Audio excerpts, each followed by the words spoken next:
Welcome to This Explainer. Have you ever listened to a piece of modern classical music and thought, wait, is this actually music? Or did someone just drop a piano down a flight of stairs? Well, today we're going to uncover exactly why modern and contemporary classical music, from the 1900s onwards, sounds so radically different from the past. Let's really think about what happens when the world turns upside down. Picture the dawn of the 20th century. You've got the sudden shock of heavy industrialization, the mountain anxiety of the modern age, and eventually the utter devastation of the world wars. Society was literally fracturing. And the traditional, beautiful rules of classical music, that structured elegance of Mozart and Beethoven, it just couldn't adequately express that harsh new reality. So composers did the only thing they could do. They shattered the traditional rules of music. To make sense of this chaotic musical landscape, we'll follow an action and reaction journey through four distinct eras. First, shattering the musical rules. Second, new roots and old forms. Third, redefining what music actually is. And finally, minimalism and postmodern remixes. Part 1. Shattering the musical rules. So in the early 20th century, musical giants like Arnold Schoenberg decided to break classical music down to its absolute studs. For hundreds of years, music had always resolved to a comfortable, familiar chord, right? A home key. But Schoenberg's Second Viennese school used atonality to deliberately avoid that comfort. They used this complete abandonment of a tonal center to directly mirror the ugliness, the tension, and the anxiety of the modern world. It's music that intentionally makes you feel unsettled. But to make sense of this totally atonal world, Schoenberg and his students, like Alban Berg and Anton Webern, didn't just write random notes. Instead, they eventually developed serialism. It's a severe mathematical system driven entirely by the number 12. This 12-tone technique gives all 12 chromatic pitches on a keyboard exactly equal weight. You literally cannot repeat a note until all other 11 have been played, ensuring no single note dominates. It created this completely democratic yet highly mathematical wall of sound. And this era brought an unprecedented linguistic plurality. Basically, everyone was trying something completely different at the exact same time. In 1909, Futurism brought everyday industrial machine noises straight into the concert hall.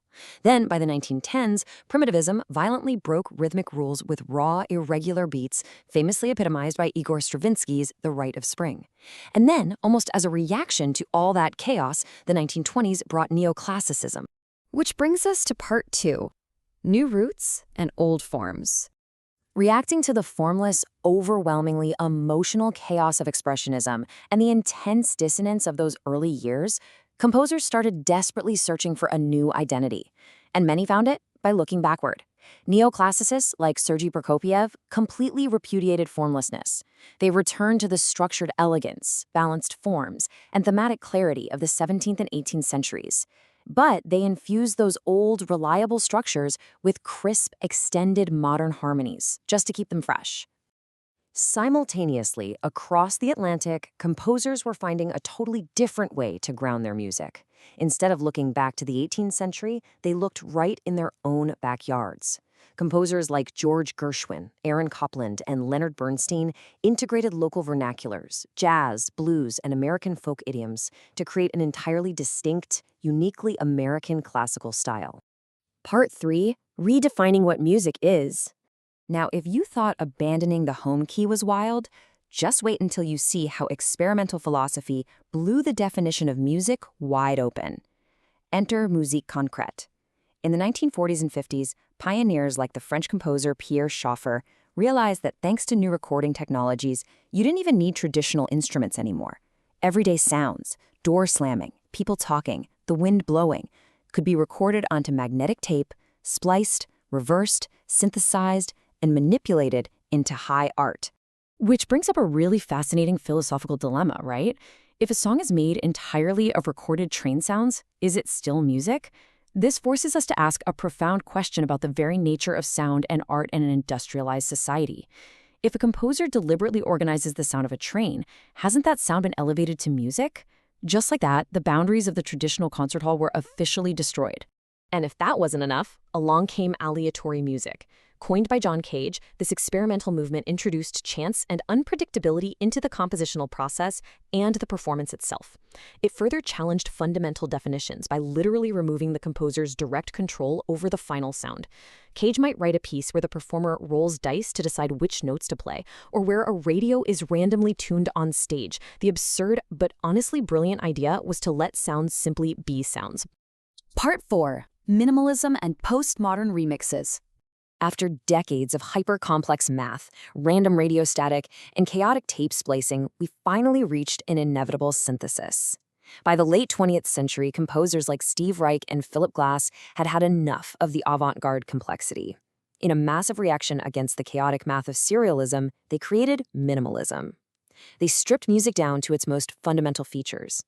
Minimalism is highly consonant, meaning it actually sounds pleasing to the ear and relies heavily on steady meter, phasing, and hypnotic repetition. The late 20th century ultimately split into two fascinating directions. While the minimalists reacted to the avant-garde by simplifying everything down to fundamental patterns, postmodernists decided to react to modernism's strict boundaries by just breaking the rules and embracing absolutely everything. Eclecticism and polystylism became the name of the game. Postmodern composers freely mix all these ingredients together into musical collages. They blend historical classical traditions, popular music, jazz, and modern electronic experimentation all in the exact same piece. It's a diverse, rule-breaking polystylism. And what's amazing here is that all these bizarre past experiments directly paved the way for the music you listen to today. This postmodern blending is exactly what gives us today's epic cinematic film scores, immersive video game soundtracks, and highly eclectic pop music. So, I'll leave you with this provocative thought to consider. If the 20th century proved that absolutely any sound, from a 12-tone math equation to a recorded train whistle, can be music, what will the 21st century sound like? As technology continues to evolve, consider the limitless frontier of sound we now live in. Thank you for joining me on this explainer, and keep listening closely.